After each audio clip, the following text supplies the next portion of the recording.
Jimmy Thomson and the War Years.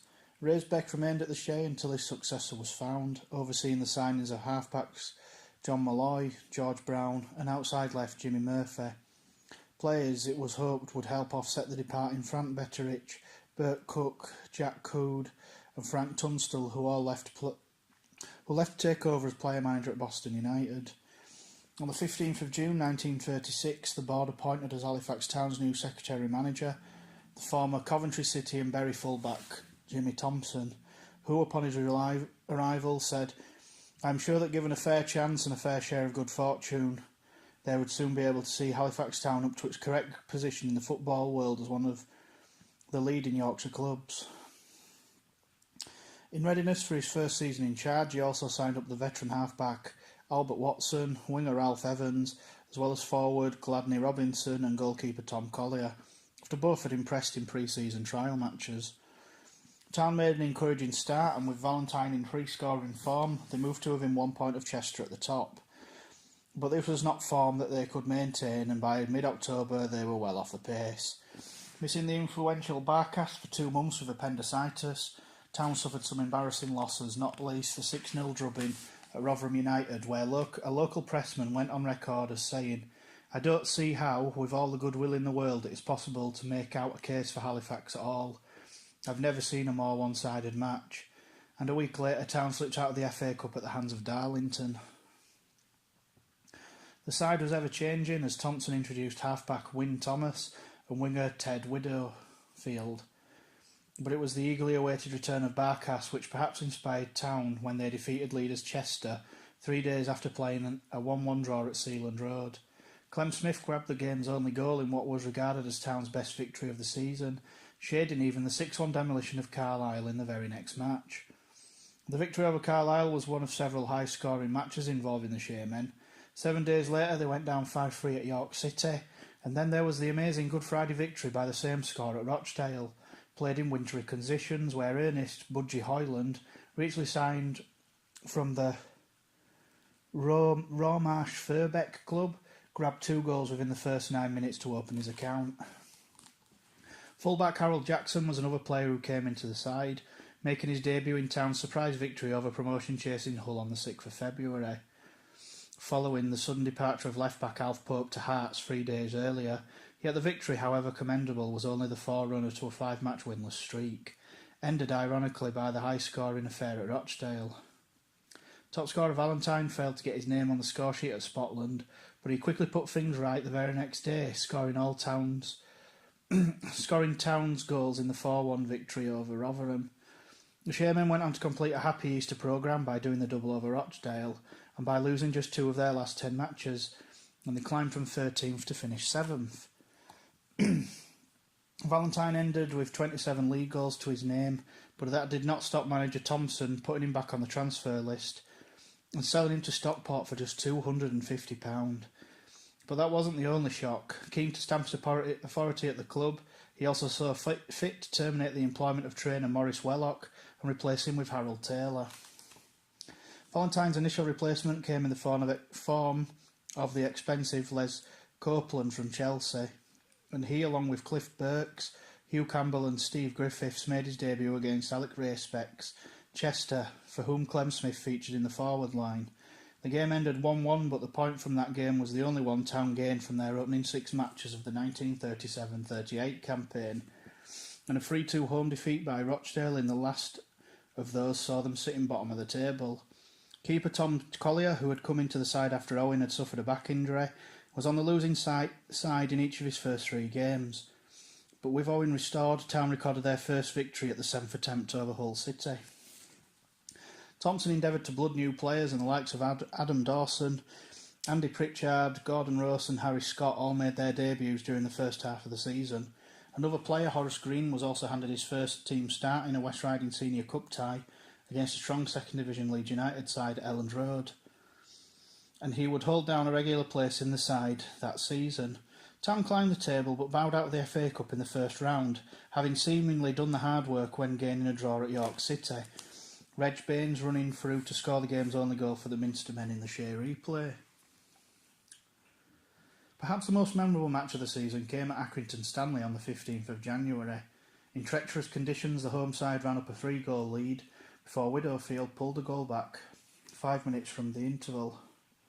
With the wind at their backs in the second half, Widowfield scored twice more to level the scores, then ran fully 50 yards through the mud for a breathtaking solo winner 5 minutes from time. Widowfield was Town's hero at Hull City 2 weeks later too, when he scored a late winner as Town confounded the football prophets. But making the last of just 30 appearances in that game was Hoyland, Town's flying winger who joined Blackpool 2 days later. Hugh Campbell came into the side, but only 3 league games were won from their first 13 matches, though there were some highlights, including a Sammy Clark's first Town goal in a 2-0 win over New Brighton on the 26th of February, a vicious 45-yard free kick from near the touchline, and a 2-1 victory over promotion chasing Oldham Athletic, a game which saw new keeper Charlie Briggs make his debut. Re-election was never a serious issue though, and victory over Lincoln on Easter Monday mathematically ensured Town's safety with 3 games still to play. The lack of a potent goal scorer had hampered Town, and would continue to do so into the final of the West Riding Senior Cup, which they had reached after overcoming plucky Yorkshire League side Goole Town. Goole hosted the final, but the Shaymen were left to rue several misses early on, and opponents Selby Town ran out 2-0 winners. While the close season saw the departures of directors Clifford Heaton and William Parker, replaced in turn by Cyril Adams and H. Button, manager Jimmy Thomson saw no reason to make wholesale changes to his squad. For while keeper Owen was allowed to leave, having lost his place to Briggs, and Copeland retired from the professional ranks, the only major additions were those of winger Stanwood and Jabez Fawkes, and in September of Alex Graham, whose arrival increased speculation that Town were about to offload star player Tom Barkas. Town skipper had been linked with Newcastle, though Thomson was quick to refute such speculation, especially as his side made a poor start to the 1938-39 season, and he needed to keep his star player. Though Town won their opening game, they wouldn't taste victory again until October, when Barkas showed his worth to the team. He laid on the first-minute winner for young debutant Fred Mason in a match with Barrow, then scored with a thumping header against Rochdale on the 15th of October, before grabbing the only goal in a rare away victory at Rotherham United. The fact that Barkas remained at the Shea, however, was probably more to do with the side's involvement in the FA Cup, where Town memorably reached the 3rd round for the 3rd time. Goalless draws in the league at home against Doncaster and Crewe did nothing to suggest a goal fest when Rochdale arrived at the Shea for the first match, but in an amazing game, Town came from twice behind to win 7-3, with Widowfield making the successful transition from the wing to centre forward, scoring 4. If that game was memorable, so too was the second round affair with Mansfield Town, who at first glance offered innocuous opposition, but incredibly the tie lasted 450 minutes before being settled by Bungay's unfortunate own goal for the Shaymen with just 3.5 minutes of extra time in a 3rd round replay at Old Trafford. First Division Birmingham City awaited Town in round 3, and though relegation bound, they ran out 2-0 winners with goals either side of the interval from Jennings and Phillips. The money Town netted from their cup run compensated somewhat for the failure to sell Barkas, though who knows how they would have fared had he gone. Although already without long-term casualties Clark and Brooks, manager Thomson also lost Graham for several weeks after he suffered a dislocated shoulder against Darlington in January. And for the league meeting at Rochdale, the Town boss had to throw in young goalkeeper Ernie Ferniehoff after Briggs suffered a bout of quinsy. At the beginning of the season, 2 games between Town and Rochdale in the Jubilee Fund had produced an amazing 11 goals, and the FA Cup match a further 10. Now Ferniehoff found himself playing in yet another astonishing game with their rivals from over the Pennines, but one in which the Shaymen held out for a 5-4 victory. This result came in the middle of a 10-match unbeaten run, which culminated in the 5-1 destruction of Carlisle United on the 25th of March, and further wins over Hartlepool's United and Hull City enabled Town to finish a commendable 12th. In the 1939-40 season it got underway with war looming, but with new players Walter Bruce, Jack France, Sam Doran and the powerful centre-forward Reg Baines in the side, Town made a promising start. Having achieved 2 wins and a draw from their first 3 games, they were lying second behind Accrington Stanley when Warder was declared on the 3rd of September, whereupon the Football and Scottish League programmes were immediately cancelled and all contracts between clubs and their professional players were suspended. 2 days later, however, plans were drawn up to form a wartime league in West Yorkshire and Lancashire composed of clubs in neutral and reception areas. And on the 2nd of October, 82 clubs agreed to take part in regional competitions, with Halifax Town included in the North East Division. The Football League allowed participating players to be paid 30 shillings, while also sanctioning the use of guest players who were stationed locally. For Town, the North East League meant competing against bigger clubs, while for the spectator came the opportunity to view big names not only in the opposition side, but also in their own. While many players were immediately called up for war action, Jimmy Thomson was fortunate that he could initially call on the services of Horace Green, Jack Rucroft, Tom Barkas and Stan Wood, and for the duration of the war years, fullback Bill Alsop. Town had engaged themselves with friendlies with Leeds United, Bradford, Sheffield United, Oldham Athletic and Barnsley to extend their unbeaten start to 8 games, but once the North East League began, there was an immediate downturn in form. Town crashed 5-1 in the first match at Bradford City and continued to struggle. Their 4-1 home reversal with York City on the 18th of November, particularly galling. Included in Town's lineup for that match was the first guest player, Huddersfield Town's Johnny Mann. The following week he scored the winner against the club that officially employed him as the Shaymen pulled off a shock 2-1 victory at Leeds Road over a Terriers side containing 6 internationals. Town came up against well-known players such as Middlesbrough's George Camsell and Albert Stubbins, who inspired Newcastle to a 4-3 victory at the Shea. And while they struggled in the league, this difficult time was compounded by the winter blast which left them without a home game for 2 months. It was not until the 2nd of March that Town returned to action. Stan Wood scored a pile driver to earn Town a point in a 2-2 draw with Bradford City. Thomson had called upon Burnley goalkeeper Ted Adams for that match, and the following week Huddersfield Town's international keeper Hugh Turner took his place in the side for the visit of Hartlepool United, along with former crowd favourite Charlie Davis, who, having made his availability known to the Town boss via the Courier's Tom Dixon, he went on to play 5 matches. Turner stayed a little longer and featured in some memorable games, notably the 1-1 draw with a Wilf Mannion-inspired Middlesbrough on the 6th of April, and the match with Leeds United on the 25th of May, where Town came from 2 goals down to win 3-2. By then, Town had already bowed out of the Wartime Cup at Hartlepool's, but responded by racking up their best victory of the season when defeating Stockport County 4-0 at the Shea. But this game was only a friendly and was watched by a meagre crowd, prompting the directors to review their policy of playing such games. The substitute programme for normal league games has been a complete fiasco. It has failed entirely to recapture public interest, they stated. Town's league programme itself was wound up as late as the 29th of May when they travelled to Newcastle United, but with 5 guest players in the side they were humbled 6-1. Changes to the structures of regional leagues was introduced for the 1940-41 season, with the Football League agreeing that North and South groups would be used, but with this resulting in clubs not playing each other in every other league, the league placings were determined by average points. Thomson called upon the likes of Freddie Hogg, who had starred against them for an Army 11 in a friendly, Vic Orton, Tom Chester and goalkeeper Ted Rayner, who was on the books of Scarborough. Alf Pope, now engaged in the RAF, also made a welcome return, appearing in the side for the opening fixture in the North Regional League against Hull, and scoring both goals in the 4-2 defeat. Town didn't win until their 4th match, but overall Thomson was pleased with their performances, especially the 1-1 draw against Huddersfield Town, which included 8 regular first-teamers. The best result came against Bradford City, a handsome 5-1 victory which compensated somewhat for the hike in entrance admission tax forced up the amount of supporters had to pay at the turnstiles. Success here heralded something of a purple patch for the side, with further victories being gained against York City, Hull City and Oldham Athletic, although probably the most exciting game was that at Bury's Gig Lane on Christmas Day. Having been allowed to draft in Bury youngster Frank Pollard and Jake Rucroft.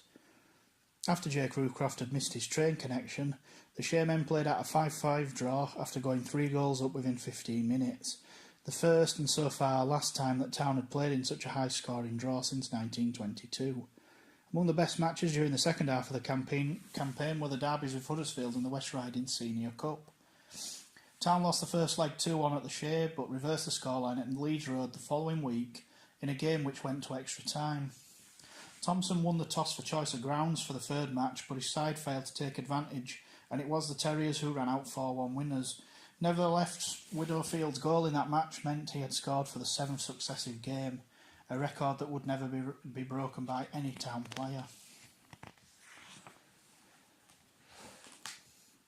Town gained revenge over Huddersfield in the league by triumphing 4-0 on the 8th of March, but their biggest win that season was reserved for Doncaster a month later.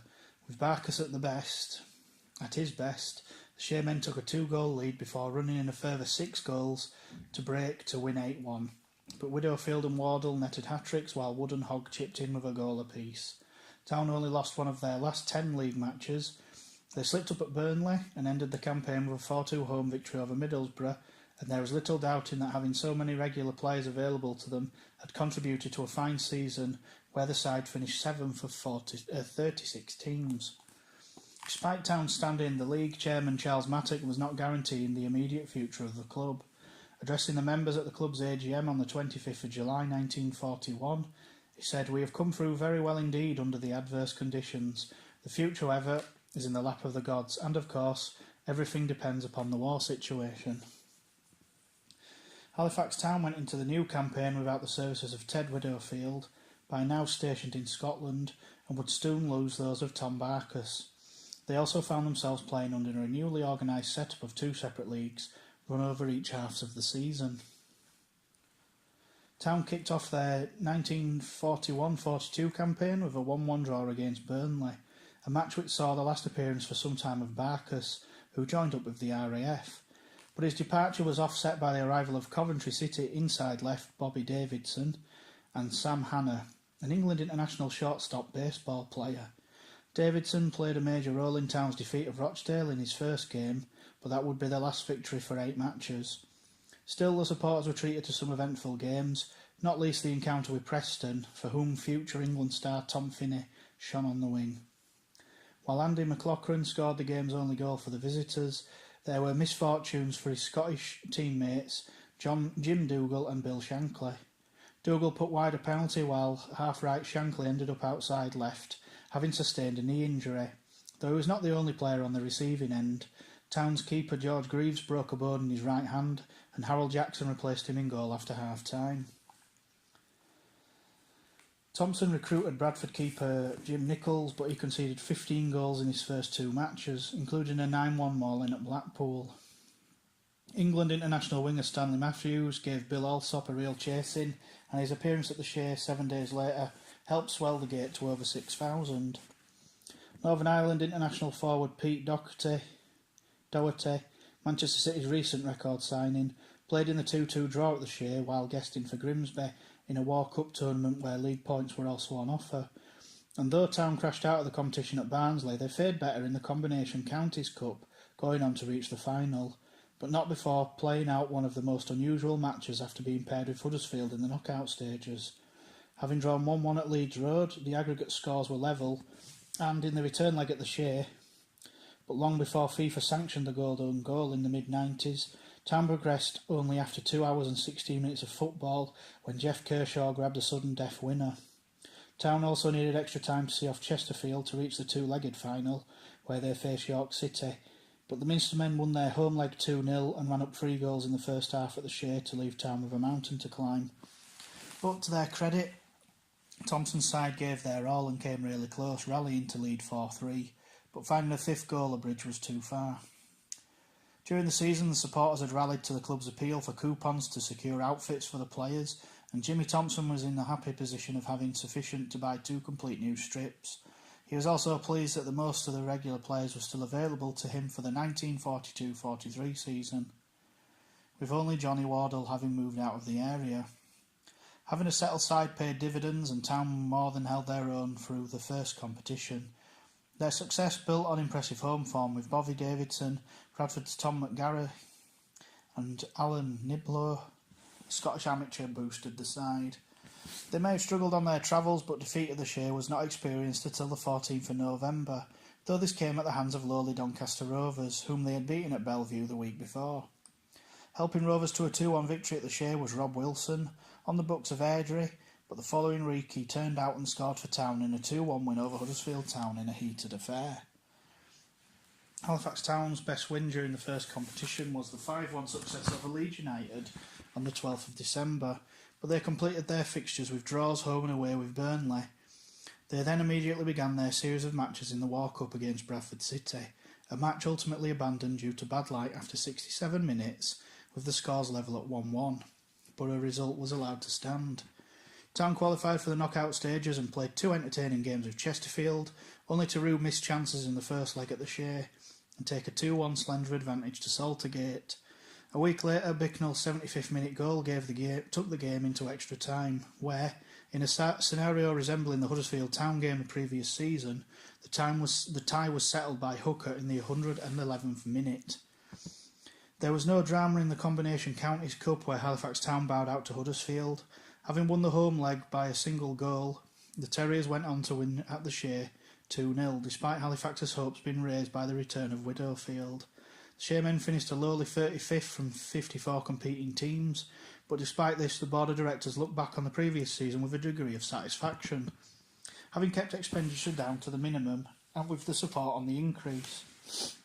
At their AGM on the 27th of July, Chairman Charles Mattock welcomed onto the board Councillor Walter Beecham and Dr Donald McKay, and the club went into a new campaign full of optimism.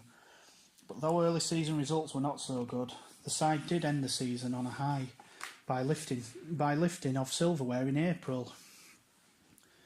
While Town were to lose the services of Hogg and Davidson during the 1943-44 season, they were able to call on the services of Lincoln's Jimmy Grummett and Partick's Jock Wallace, who scored prolifically.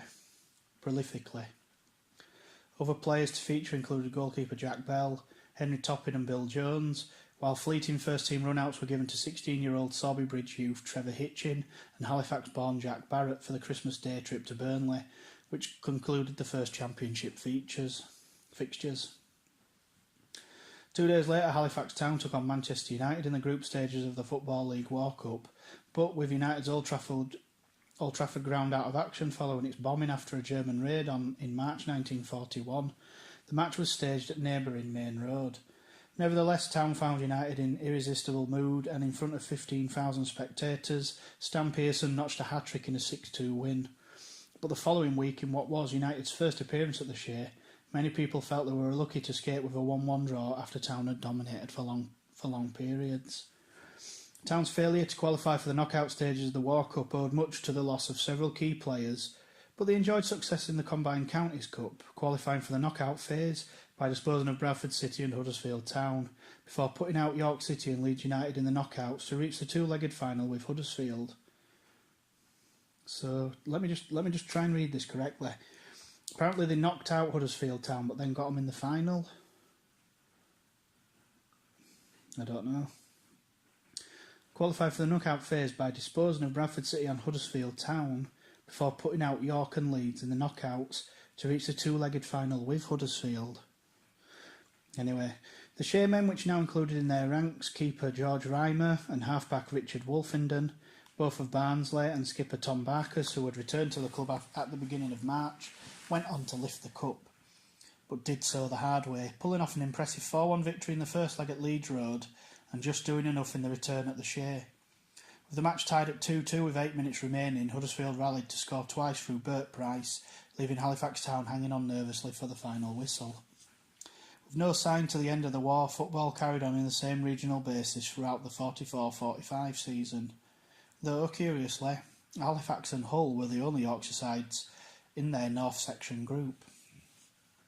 They did quite well, fortunate still to be able to call upon the services for all or most of the season of Allsop, Barkas, Green and Jack Ruford, as well as Geffs, Wolfenden, Grummett and Clem Smith, putting together a run of 8 unbeaten matches, including 5 consecutive victories, with Widowfield back in form and amongst the goals again.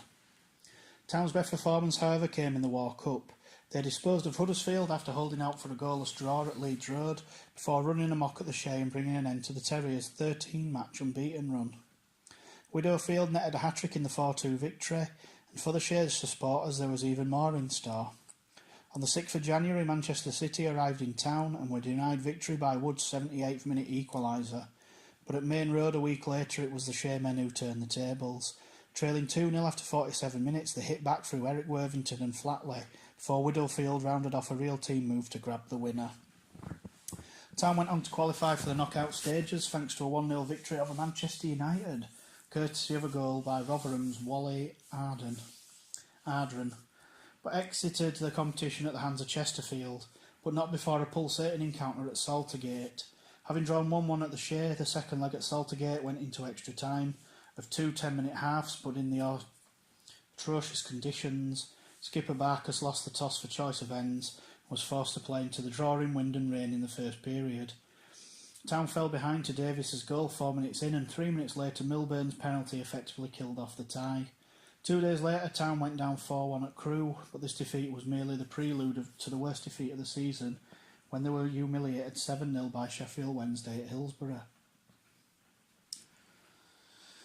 The end of the war in Europe was celebrated by VE Day on the 8th of May 1945, but with many players still in the forces, the FA was unwilling to sanction the return of normal football. Jimmy Thomson said, "We are carrying on as we did during the war. This is still a transitional period, but I hope to have available most of the nucleus of last season's regular players." It was a memorable 1945-46 season, nevertheless, for not only was there the welcome return of the FA Cup competition, but Town also found themselves vying for the title in the North East region, consisting of 10 clubs. Early performances were disappointing, however, but the inclusion of East Fife centre-forward David Miller, Lewis Gordon and George Oliver, but the return of goalkeeper Charlie Briggs helped Town to turn the corner during October. They secured a double over Darlington, though neither game was anything but straightforward. At Feetham's, Town kicked off with only 10 men, while awaiting the arrivals of Brigg and Barkas, both held up on the train from Newcastle, and Miller in goal, and 7 days later they won an extraordinary game 6-5, with Clem Smith netting a haul of 4 goals, which included a hat-trick in the space of 9 minutes. Darlington's Clark also scored 4 goals, yet still found himself on the losing side. Smith scored a successive hat-trick the following week in the 6-2 victory over Lincoln, as Town moved up to 5th place, and looking dark horses for the title. But momentum was lost with the return of the FA Cup, which for one season only was played on a 2-legged basis, up to the final. Town won their first match at the Shea over York City courtesy of Gordon's solitary goal, and were holding out for extra time at Bootham Crescent when trailing 3-2, only for the Scot to head home York's 4th goal and give them an aggregate 4-3 score. Town returned to league action with victory over Hartlepool's and moved to within 2 points of leaders Darlington, but hopes of the championship disappeared when Arden scored all Rotherham's goals in a 4-1 win at the Shea on Christmas Day, and a further 2 games at Millmore as the home side triumphed, leaving Thomson's side to finish a disappointing 6th. Town took their faltering form into the North East Cup, failing to qualify from the group stage after losing 3 of their opening 4 matches. They needed a win at Hartlepool's to stand a chance of progressing, but hanging on to the lead given to them by Heppen Stallborn, Jimmy Monsheriff, Town were ultimately undone when Moses lobbed Briggs with no more than 20 seconds remaining. Other results went against the Shaymen and they promptly missed out. A North East second championship was formed for the northern section clubs failing to qualify, though Town managed to win only 1 of their 7 games. But Thomson did at least use the competition to blood new players such as Eric Binns, Arthur Killinary, Eric Turner and Fred England, as he geared himself up for the return of the Football League programme.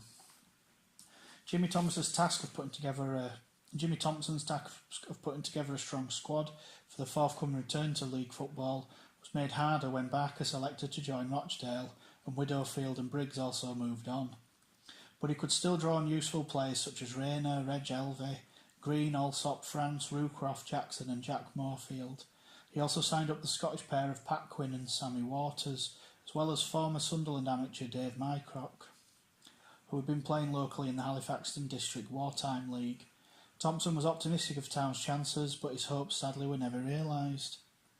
The 1946-47 fixtures were a replication of those from the aborted 39-40 season, but whereas Town were unbeaten in their first 3 games back then, there was no such repeat this time around, and by the time they won their first match at the 6th time of Aston, They were already at the wrong end of the table.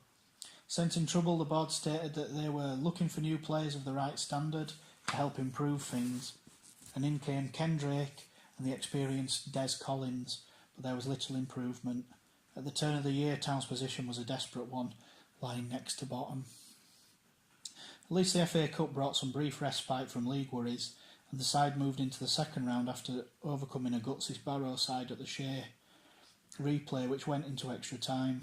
Town then played out a 1-1 draw with Stockport in a game marred by thick fog, but lost the replay at Edgeley Park. Rucroft gifting County a penalty by catching the ball in his own area, after seeing the linesman flagging for offside. Town's form in the league, however, continued to give cause for concern. After a depressing run of 11 games without a victory, included a then club record 8 consecutive defeats, and left them stranded at the foot of the table. Yet this sequence was broken in sensational and totally unexpected fashion when runaway leaders Doncaster arrived at the Shay on the 25th of January. Rovers had lost only once all season and were unbeaten away from home. Yet with no new signing Stan Fisher making his debut, Town pulled off one of the shocks of the season with a 4-2 win. Victory hardly galvanised the club, and Town would win only a further 3 matches before the season's close. Their cause was not helped by the terrible winter which gripped the nation throughout February and March, as heavy snow brought Britain to a standstill. At the Shay at one point, 3 feet of snow lay in places across the pitch, and in all 5 scheduled games involving Town, they were postponed over this period. With so many games affected, the league extended its fixtures so that the programme did not conclude until the first Saturday in June. This only served to prolong the agony for the Shaymen, who were condemned to re-election with 4 games still to play, when Accrington's victory over New Brighton on the 10th of May put them out of reach. Town still had the chance of overhauling Southport, who had completed their fixtures, but in the end they lost their last 3 matches and finished for the first time in their history bottom of the division. For the Town boss, Jimmy Thomson, it had been 1 season too many, and he chose now to end his 11-year-old association with the club. On the 13th of June 1947, he resigned his position, saying, "It has been a hard struggle at the Shay for several years, in fact for most of the time I've been in charge, but I am parting with the club on the best of terms."